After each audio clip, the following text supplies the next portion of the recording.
Hey everyone, this is ScabCat242, and here's my review on the NECA Alien Ripley figures. So this is something I've been looking forward to getting. I picked this up at my local Toys R Us a while ago, and I just think it's a really great looking figure. I've been a long-time fan of the Alien movie series, but not only that, but also I've been a fan of Ridley Scott's films such as Blade Runner, Legend, Alien, Gladiator, a few other movies, and I've also been a fan of H.R. Geiger, who designed the alien xenomorph. But this figure, I gotta say, is pretty nice. I think NECA did a good job on capturing the likeness of Sigourney Weaver, right down to the head sculpt.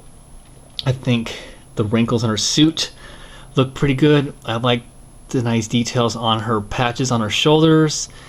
So you can see here, it's Ripley as she appeared in the first film, Alien. She has her flamethrower, which is one of her accessories, and her other accessory is her cat Jonesy, and he's pretty nicely detailed. I was surprised he came, and he actually has a little bit of articulation in his head, so he can tilt back and forth, looking for that alien. So I thought that was cool they included Jonesy with her. So take a look at her flamethrower. So there's a really nice detailing on there, some nice dry brushing on that flamethrower. It's kind of tricky to get her to hold that with both hands, because I'm going to point out something a little bit later.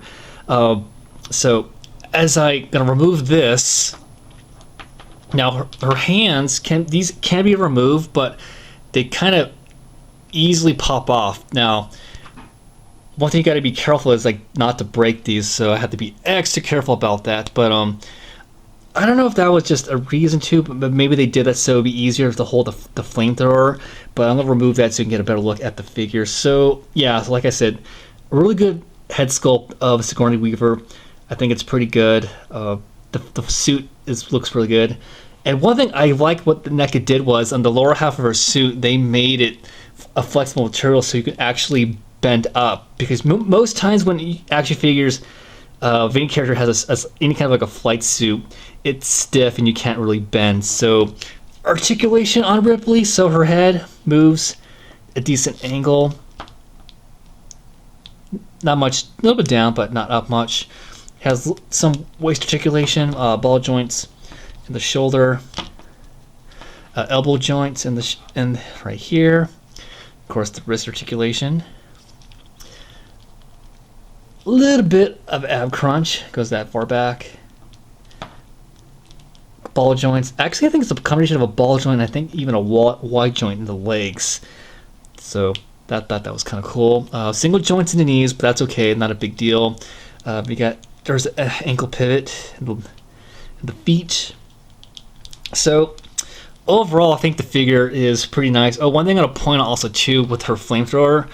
So these two little parts, these feel awfully fragile, so you want to be careful as you're opening not to damage them. Mine feels just a little bit loose, so that was my fault when I opened it. But other than that, I really like this accessory a lot. But as I said before, it's a little tricky to get her to hold her with the flamethrower, because the hands kind of tend to either move or pop out. See, right there, that was lucky. That was completely lucky how I got that. But yeah, I really like this figure a lot. I'm hoping to get the Lieutenant Ripley from Aliens. So if you're a fan of Alien or just a big fan of science fiction based action figures, this is a must get. And I really like this figure a lot and hope you enjoyed.